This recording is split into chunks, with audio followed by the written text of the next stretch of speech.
So welcome to Women in STEM, First Principles for Personal and Professional Development. And I'm really excited to talk to you today about why your goals are taking longer and how to fix it. This took me such a long time to realize and learn, and so I can't wait to share this with you. So, have you ever felt like you're working so hard to achieve your goals, but no matter how much effort you put in, it feels like they're taking longer than it should? And I used to think that you just work hard, you expect to be exhausted, you recover, and then you go again, right? It's like this cycle that we go through. But what I've learned is that a lot of the exhaustion and the frustration and the slow progress isn't coming from the working hard on the goal itself. It's coming from the way that we get in our own way. So let me dive into this with you a bit more. So when we think about achieving our goals, most of us focus on what we need to do, the steps, the strategy, the plan. But what we don't often realize is how much of our energy gets drained by the problems we create for ourselves along the way. It's like excess baggage on a flight to our destination. And these are things like, especially for women in STEM, things like overthinking, trying to juggle everything at once instead of focusing on what really matters, spinning in questions like what's the right way to do this, or what if I fail, getting caught up in perfectionism where nothing feels good enough to move forward. And on the surface it feels like we're doing the work, we're putting in the effort, but underneath these patterns are like unnecessary baggage dragging us down, and they make progress way harder than it needs to be. It's almost like we're going around in circles when we could be moving more in a straight line. And I've felt this frustration so many times of putting in the effort and not seeing the results that I wanted. And what I've learned is that most of the time, the hardest part of achieving that goal isn't the goal itself. It's really about getting out of my own way. And when I first started to see this, it was a real light bulb moment for me. And I realized that when I was approaching my goals, it wasn't so much the work I needed to do, but figure out how to get out of my own way. There's this one time, I remember it so specifically, when I was talking to my coach and I was stuck in overthinking and confusion. And I was telling myself that I didn't know the right next step. So I kept spinning in questions like, what if this isn't the right choice? What if I make a mistake? And because I believe those questions were legitimate problems to solve, I stayed stuck. But that's where things really started to change for me, when I realized that those questions weren't really facts. It was more of a habit and like patterns of thinking that I'd fall into without noticing. And when I started to see this, I could choose to not stay stuck in them and look at the facts instead, and really consciously, and then make a best guess.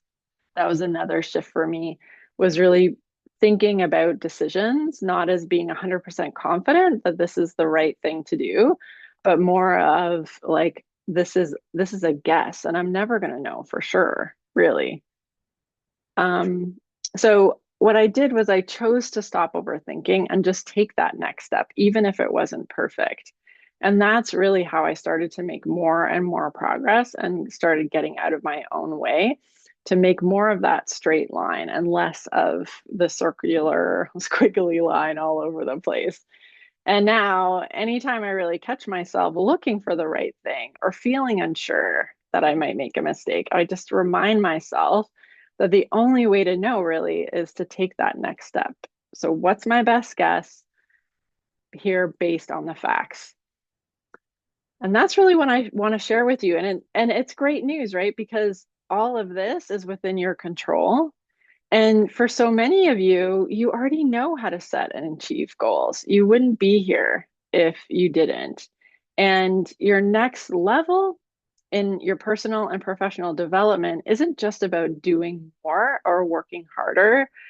It's more about identifying the ways that you slow yourself down, that you exhaust yourself, and learning how to not indulge in those ways of getting in our own way or even just being in our comfort zone.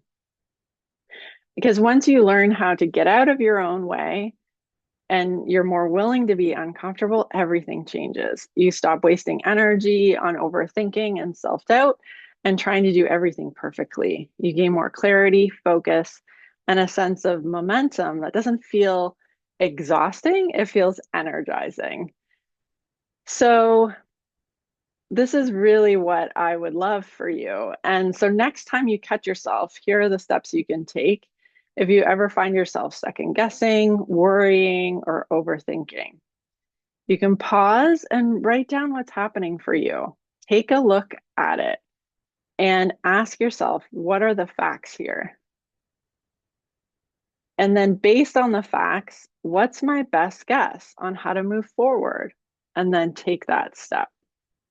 And I'm telling you, if you do this for a week as you move towards achieving a goal, whatever that goal might be for you, it could be drinking water every day. It could be going for that walk that you want to do. It could be um, taking steps towards the next thing in your career that you want to go for.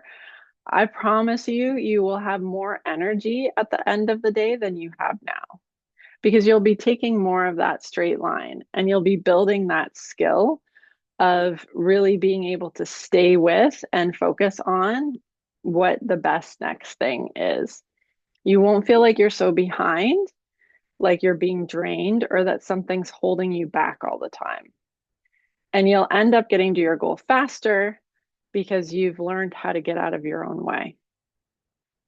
You get to the end of your day and you'll still have energy for the things that are important to you outside of your work life.